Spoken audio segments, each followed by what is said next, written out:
This interview is brought to you by ASP Isotopes.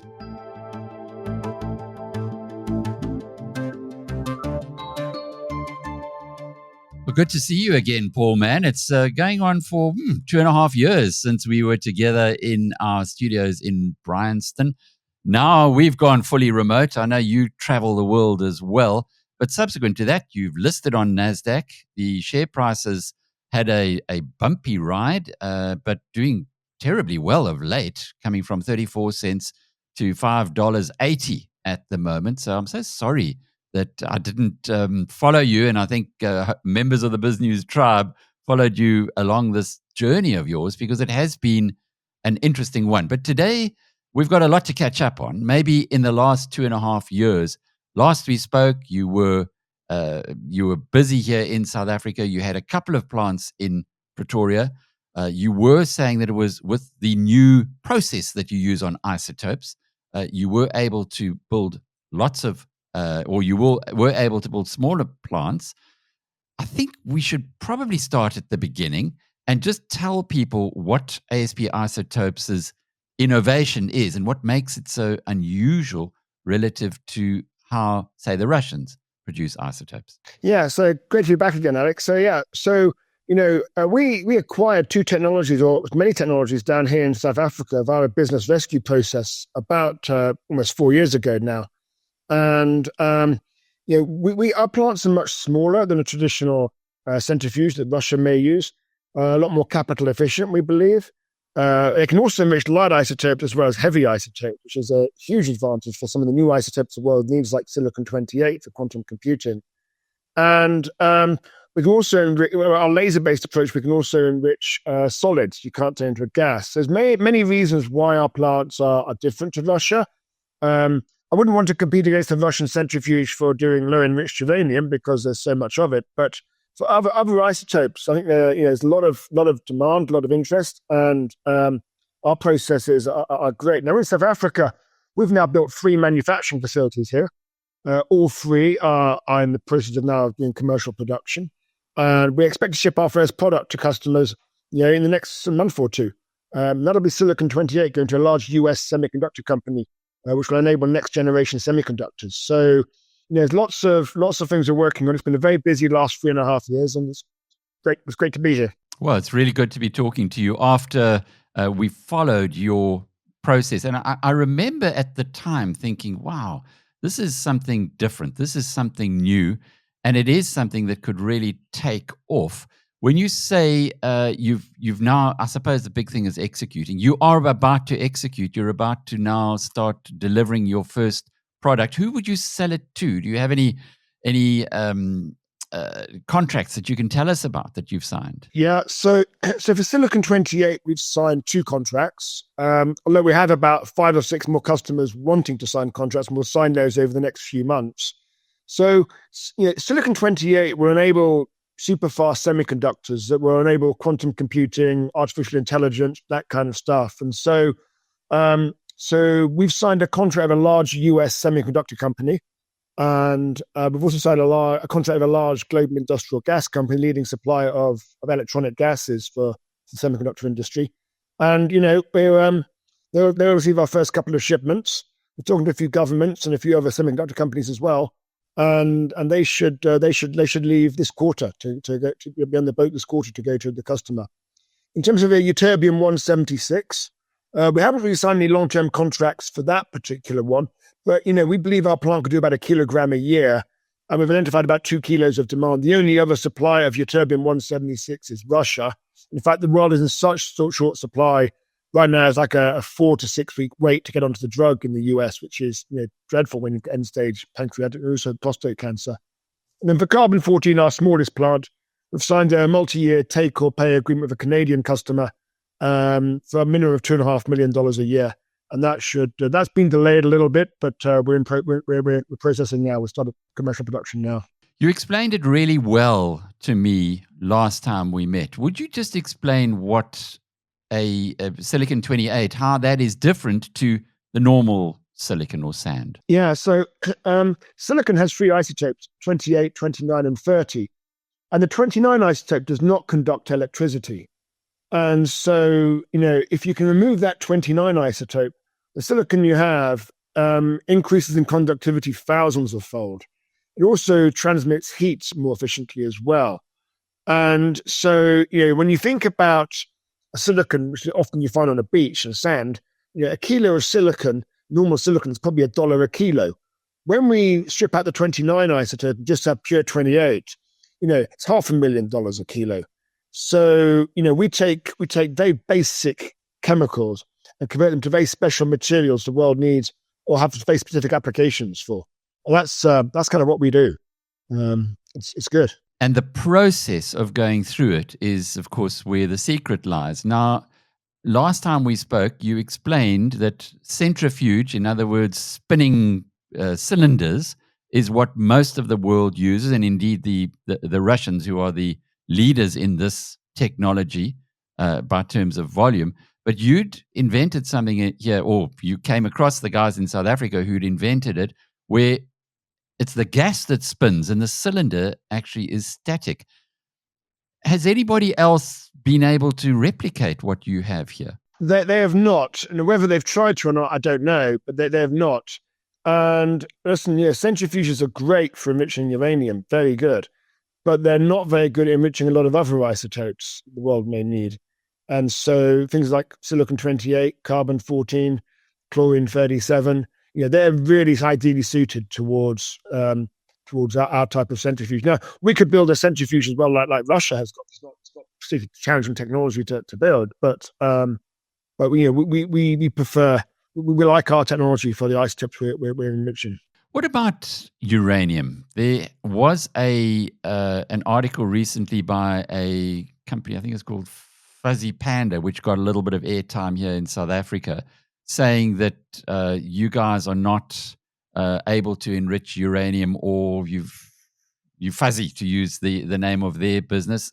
What exactly is going on? I did see your response to it, and perhaps you could repeat that for us here. Yeah, so we have not enriched uranium. Our company has not enriched uranium yet. We don't have the permits to enrich uranium, but we do believe our quantum enrichment is the best way to do it.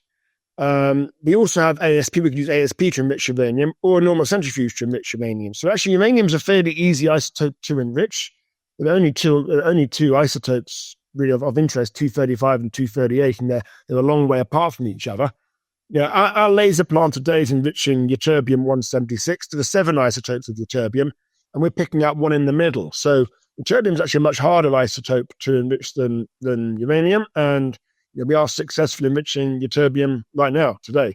Now, we'd like to enrich uranium in South Africa, and we're talking to the government. We've signed an MOU with Nexa to build a facility up at Pelindaba, and we've signed a term sheet with TerraPower, who would like to, when we get definitive agreements, will likely invest in the facility at Pelindaba, and take a long-term and guarantee a long-term offtake as well.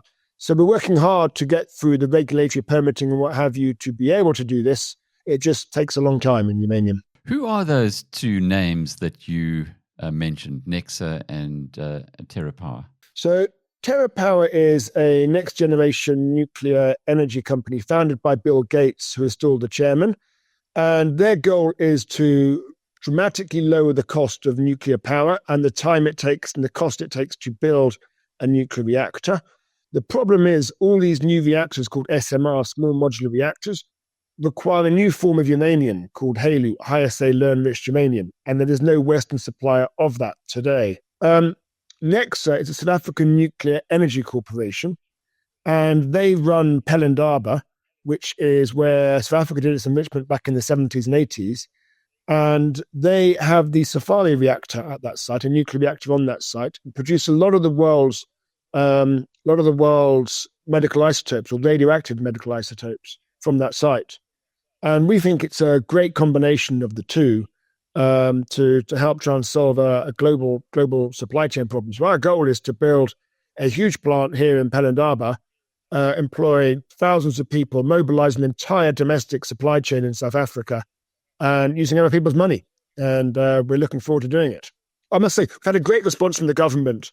I mean, the DEE, Department of Electricity and Energy, Minister Mamakopa has done a great job in terms of solving a lot of the country's energy problems or short-term energy problems. And, it's been nothing but, the government is nothing but supportive of what we're doing. We're very thankful for the government. Well, how would that all work? When you say, because it's a big dream and a big plan, and I'm sure for investors, they'll be hoping that it does come to fruition. But are there any milestones along that path that we can watch out for? Yeah, so first of all, we have to get permission from the National Nuclear Regulator, the NNR, to do this. It feels like the DEE are on side. And so right now we're in the permitting and licensing phase with the NNR. Once we have that permit, we will start building a test bench. We actually built one test bench already at Pelindaba. We'll build a second test bench at Pelindaba. And we'll start going through the process, and seeing how well it works and how we do it and fine-tuning it. And then, assuming it works well, we'll build a full-scale plant there. Why would they need you? Why would TerraPower and the nuclear regulator or organization, why would they want ASP Isotopes, your company, to be involved? So from TerraPower's standpoint, if we wanted to build this plant in the United States, it would probably take 10 to 15 years just to get the permit and the license. In the United States, you'll find that an environmentalist will find a rare bird that breeds in a tree every 10 years, and you can't build that plant there. Whereas you find in Africa, that bird just moves to a different tree. It's really simple. And so permitting and licensing here is generally a lot more straightforward, a lot easier. Pelindaba already has, it used to enrich uranium at Pelindaba. It's well known to the IAEA, the International Atomic Energy Agency. So, it's a plug and play location where we can go and build a facility that has all the proliferation risk already accounted for or taken care of. And also, South Africa has a lot of exceptional nuclear engineers and chemical engineers. We now employ 153 people. I think when we last spoke, we employed maybe 20. 153 people now. 20% of our employees have got PhDs, half have got advanced degrees. And, you'd really struggle to find that expertise elsewhere in the world. So, we're very fortunate to be here. We've got a lot to thank the South African people for and the country for. Well, you've come a long way in the last 2.5 years since we last spoke. And now you've a couple of weeks ago, you said you're looking to list your shares, which have done well on NASDAQ, as mentioned earlier, on the Johannesburg Stock Exchange. What motivated that? Of our 153 employees, 149 are South African. With all of our operations are in South Africa. We're actually the leading supplier of PET radioisotopes to cancer patients and sick patients in sub-Saharan Africa and South Africa. So most of our operation, our balance sheet and investors may sit in the United States, but the heartbeat of our company is in South Africa.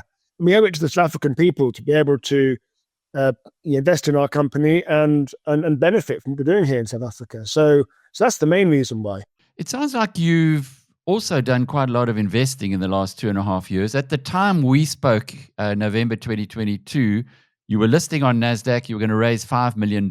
So it wasn't really a lot. Have you been able to raise more capital in the ensuing period? Well, we have, yeah. I mean, we've raised now $100 million since we incorporated the company in September 2020, over 100 million.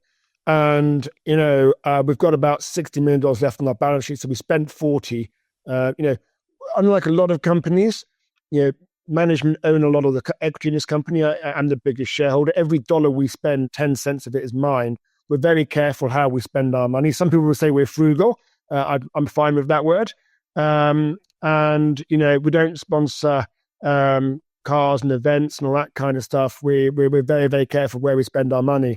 And, we've still got a lot of money left to build more plants with, But yeah, we've had a lot of support from our US investors. We've got a lot of strong US investors now. We've got quite a few institutions who recognize what we're doing is important to the world.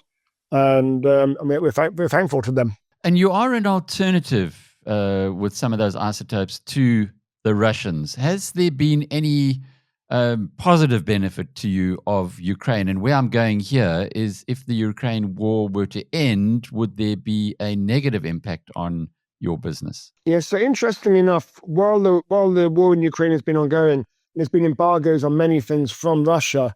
isotopes have never been embargoed. And quite frankly, they couldn't be because the world needs them and they're the only supplier. I mean, for example, every pressure water reactor in the US, which produces about 10% of the country's electricity, requires a small amount of lithium-7 in the water to maintain the pH correctly. All of that comes from Russia. Most medical isotopes come from Russia. 45% of the world's uranium for nuclear reactors comes from Russia. So, you simply can't cut out that supply chain to any country, really. So there's been attempts to try and stop these isotopes and things, but no one's really been able to do it. So if the war stops tomorrow, it wouldn't really have a huge effect on the supply-demand dynamics of the isotope industry. Also, Russia has historically been quite a poor supplier of isotopes, an unreliable supplier of isotopes. And so, again, the world is looking for an alternative, more reliable supplier. And actually, the reason I got interested in this industry was because when I used to manage money at Soros and Highbridge, some of the best shorts were companies that needed isotopes because they weren't available and they missed earnings numbers. Companies like Mallinckrodt, Cardinal Health, And that's how I became so aware of this industry. And when we found these assets down here, I was so excited to be able to try and get my hands on them. And what are the risks to ASP Isotopes, to your company going forward, given that there are many members of the Biz News tribe who I think like the story from even back 2.5 years ago and might want to now also buy your stock when it lists here in South Africa? What are the risks they need to watch out for? Listen, all businesses have risks attached to them. So first of all, our main competitor are governments. Governments are less capital efficient and capital aware as what companies are. When a minister decides to spend $100 million on something, it's zero if it's his. So he hasn't quite got the same incentive that we do to generate returns for shareholders. So that certainly keeps me awake at night. Is ridiculous spending by governments to try and compete against us. I don't think that'll happen because most governments right now look pretty broke. But that's always a risk. Starting up free plants is always challenging. We've had small delays, small accelerations, that kind of stuff. But it feels like we've kind of got through that stage now. Permitting for new plants takes time. No guarantee we ever get permits for new plants. So there's always lots of risks with every company. But it feels to me like it's been a tough slog these last 3 years. But it feels like we've kind of got through the worst of it now. And I would add, we're a very hands-on management team. So between myself and the COO, almost always one of us is down here pushing our engineers, keeping them on track, keeping them on time. Our chief operating officer is 6'5" and weighs 350 pounds, and he brings the ballet moves of the second row into the boardroom. He knows how to get things done. so yeah, it's been a tough 3 years, but we're kind of getting there now. And so the revenues start flowing, presumably, as you in this year as we go forward. Yeah, we did $4 million in revenues last year, a bit more actually. And, that should grow a lot this year because now we've got all 3 plants, commercial and producing product. And so they should start to ship over the winter, Southern Hemisphere. And that should bring in substantial amounts of revenue. And does that automatically grow? Is there momentum in the production processes, or do you have a cap at those 3 plants? Yeah, so I would expect our ytterbium plant to be completely sold out. So we believe the plant can do about 1 kilogram a year, and we feel there's probably 2 kilograms of demand. And so we're already trying to work out how we can expand the capacity of that plant. Our carbon-14 plant will operate probably at about 50% capacity, but it's quite a unique, quite a bespoke plant. And it still generates a very good gross margin at that capacity. And our take or pay number for that is $2.5 million a year. And Silicon 28, when we designed the Silicon 28 plant, we designed it to do about 10 kilograms a year. We recognized very quickly we would outsell that 10 kilograms a year.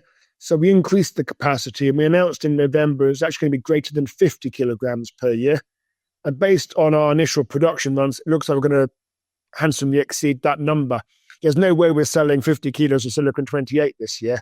So maybe we'll do some germanium 70 and some xenon 129 in that plant to try and utilize the spare capacity in it. But as you said, in order to grow from here, we're actually about to start building a lot more laser plants here in South Africa. So we're probably going to try and build 5 more laser facilities for things like nickel 64, gadolinium 160, zinc 68, things like that. And then we're looking to build some ASP plants in Iceland, actually, because Iceland benefits from really cheap energy, very green energy as well. And so we'll actually build the plants here in South Africa, and we will ship them to Iceland, plug them together, and start them up there. When you spoke about laser driven plants, just explain that. So we have 2 processes. The aerodynamic separation process, which is the stationary wall centrifuge we spoke about earlier. And the second is our laser-based approach, quantum enrichment. And that's where we vaporize a metal, pass it through a laser beam, and ionize one of the isotopes and collect those outside of the mainstream. And that allows exceptionally high levels of enrichment. And it also allows us to enrich isotopes that don't necessarily turn into a gas because there's no gaseous forms of ytterbium. So our ytterbium plant is our first laser plant. That's successfully enriching ytterbium today. And we'd like to build a nickel 64 plant, a zinc 68 plant, gadolinium 160 plant that also uses lasers.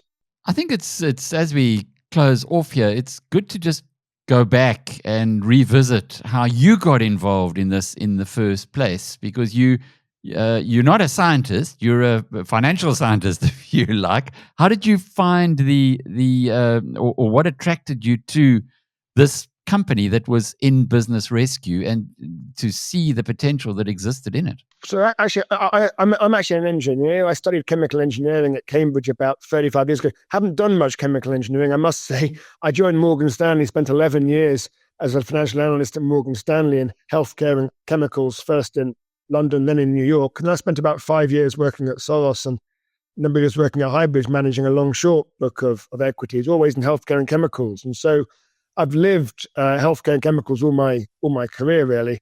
As I said earlier, some of the best shorts for those companies that needed isotopes because they couldn't get them and they missed numbers. And you could generally predict when they were going to miss numbers as well, which is always helpful.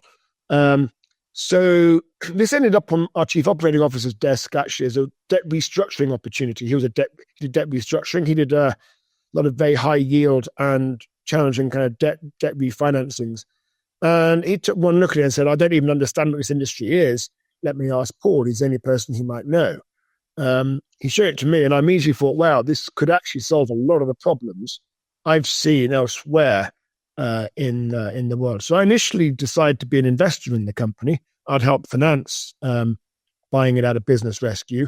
And I realized pretty quickly I probably had to be the CEO as well, because no one else really understood the industry and we couldn't find anyone else to do it. So I became the CEO as well. So it wasn't on my career plan 6 years ago, but there we go. And it's been an enjoyable journey. Tough journey, but it's been enjoyable. But it seems to be in the CV, if you think about it with hindsight, because chemical engineer, worked in the financial industry at the very top level. That's what they needed. It was a engineering or a scientific process, but they needed capital. And they needed someone to explain and to understand exactly how you can bring the two together. So I guess it was one of those career opportunities that, what does Warren Buffett call it? A fat pitch that comes along once or twice in a lifetime? That's right. And actually, this isn't the first time and won't be the last time I find a group of scientists who couldn't work out how to turn their science into a business. And that, I think, is often the best opportunities for investors, to find the good scientists and then capitalize them correctly and turn it into a business. And staying in South Africa, not taking the IP elsewhere in the world? So actually, our UK entity owns all the IP because our UK entity pays for all the research, and the UK is a good place to own IP. We will probably keep our laser facilities here in South Africa. I think it'll be challenging to move those to other countries, given the proliferation risk and those kind of concerns. I think ASP plants, we'd like to start building them in Iceland to benefit from low energy. So we'd like to build a plant in the United States. That's the country that actually needs it the most. I would have thought the permitting process for that would take forever. So we kind of go where we can get permits easily, quickly. And, again, I think about return on capital and speed of that return on capital. And we're pretty happy with what we see in South Africa right now.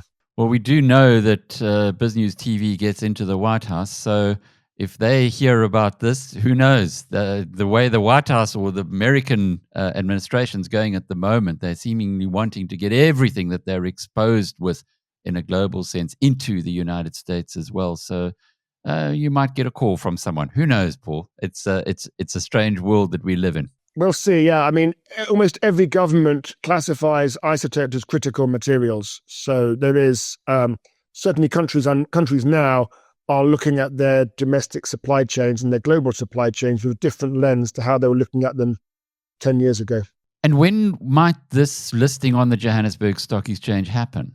Yeah, we haven't set a date. It depends very much upon, going through the regulatory processes of the JSE and that kind of stuff. But I'd like to think, over the Southern Hemisphere winter. Let's see if we can do it by then. It's again, it's somewhat out of our control. It depends upon a lot of other factors. So by the end of this calendar year, it would be your target. Oh, absolutely. If not this Southern Hemisphere winter, so July, August, September kind of time frame. Let's see again. It depends. Yeah, ASP also stands for as soon as possible. We do things pretty quick, so again, we're not going to hang around here. When we say we're going to do something, we get on and we generally do it pretty quickly. And would you be raising capital during that listing? Yeah, we've got $60 million of cash on our balance sheet already, so we don't really need any capital at this point in time. Paul Mann is the chief executive of ASP Isotopes. Catching up with him after 2.5 years has been really interesting. Thank you, Paul. I'm Alec Hogg from biznews.com.